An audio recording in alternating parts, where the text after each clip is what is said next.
Bonjour à tous, j'imagine qu'il vous est déjà arrivé de picoler en soirée et de vous réveiller dans le même lit qu'une personne que vous ne connaissez même pas. Ou bien de venir en aide à une demoiselle en détresse. Eh bien, si tout cela vous arrivait en Amérique centrale, eh bien vous pourriez avoir affaire à la Sega. Pourquoi? Mais parce que... Sega, c'est plus fort que toi. Désolé, je voulais absolument la placer cette blague. Du coup la Sega c'est quoi? Eh bien c'est une créature du folklore d'Amérique centrale dont les légendes sont surtout présentes au Costa Rica et au Nicaragua.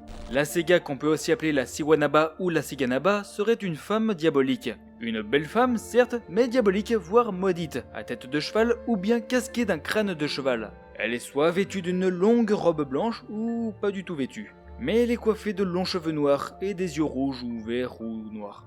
La Sega est une légende locale conçue pour effrayer les hommes et les inciter à être loyaux et à rester près de chez eux la nuit.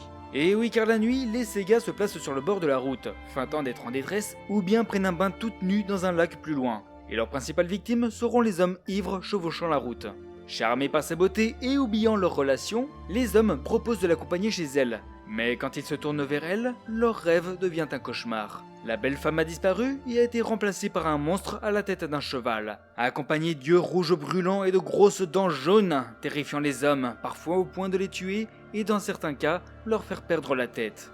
L'avertissement est clair, les hommes doivent se tenir à l'écart, non seulement de la consommation excessive d'alcool, mais surtout des femmes solitaires et attirantes qui tentent de les éloigner de leur vie de famille. Mais la Sega a plusieurs variétés d'origine au Costa Rica. Une version dit qu'à Cartago, une jeune femme serait tombée amoureuse d'un officier espagnol qui finit par la quitter, la poussant à errer dans les rues de la ville pour toujours, à la recherche d'hommes à tourmenter comme une vengeance. Une autre version raconte qu'à Cartago également, la plus belle jeune femme de la ville a été invitée à une danse par un riche espagnol. Cependant, sa famille a refusé de la laisser venir en raison de sa réputation de Don Juan. La jeune femme a agressé sa mère et a été punie par une force inconnue qui a fait en sorte que les hommes soient toujours attirés par elle à cause de son corps, mais qu'ils fuient lorsqu'ils voient son visage de cheval.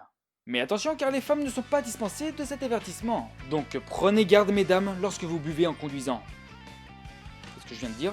Bref, la morale de l'histoire, c'est de pas picoler sur la route. Salut!